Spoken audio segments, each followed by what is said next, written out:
आघाडीचे सगळे नेते आले होतात, काय काय मुद्दे होते आणि राज्यपालांचं त्यावर काय म्हणणं होतं? विधानसभा अध्यक्ष, विधान परिषद सभापती आणि सरकार ज्या पद्धतीनं असंवैधानिक पद्धतीनं सभागृहाचं कामकाज चालवतात त्याच्याविषयी आम्ही राज्यपालांना भेटलो. त्याचप्रमाणे कित्येक प्रश्नाच्या उत्तराला मंत्री उपस्थित नसतात. ज्या खात्याचे मंत्री तिथं उपस्थित असूनही दुसऱ्या खात्याचे मंत्री त्याला उत्तरं देतात. वेगवेगळ्या विभागाचे सचिव सभागृहात उपस्थित राहत नाही आणि एक असंवैधानिक पद्धतीनं या राज्याची प्रतिमा खराब करण्याचा प्रयत्न आताचं सरकार करतं. त्याच्याविषयीची भूमिका मी राज्यपालांना सांगितली.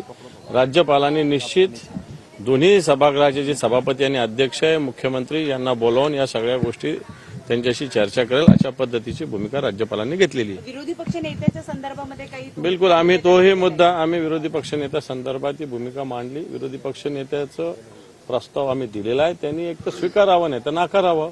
आता पण काही उत्तर दिलं जात नाही, ही कोणती पद्धत आहे आणि म्हणून हाही मुद्दा आम्ही राज्यपालांच्या कानी घातला. नागपूर संदर्भात मुद्दा आहे तो म्हणजे कालपासून दिशा सालियांच्या वडिलांनी जी दाखल केलेली याचिका आहे त्या विषयावर राज्यपालांना नव्हतं भेटलं. आम्ही राज्यपालांना विधिमंडळाचं कामकाज या संदर्भात आम्ही भेटलो. पण आरोपाचा हा प्रश्न आहे, कारण आपल्या नेत्यांवर थेट नाव घेऊन आरोप असं काहीही नाही, असं काही नाही.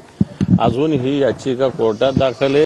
नुसतं वर्तमानपत्र किंवा मीडियाच्या बातम्याच्या आधारावर काही येणार नाही. निश्चित तपासू आणि एवढा दिवस झाला जुने उकरून काढण्याचा प्रकार हा आहे. पण काही हरकत नाही. याच्यावर SIT जाहीर झाली होती, सगळं जाहीर झालं होतं आणि आता जर निघत आलं तर त्याची चौकशी सरकारने खुशाल करावी. संदर्भात देखील झालेला आहे आणि ज्याच्यावर आरोप होत असेल त्याला तात्काळ अटक करा अशी मागणी सत्ताधारी बाकावर बिलकुल करावी. आरोप होत असेल गुन्हा दाखल करावा आणि अटक करावं. सगळ्या गोष्टी समोर ठेवाव्या. काही हरकत नाही. सरकार तुमचं आहे.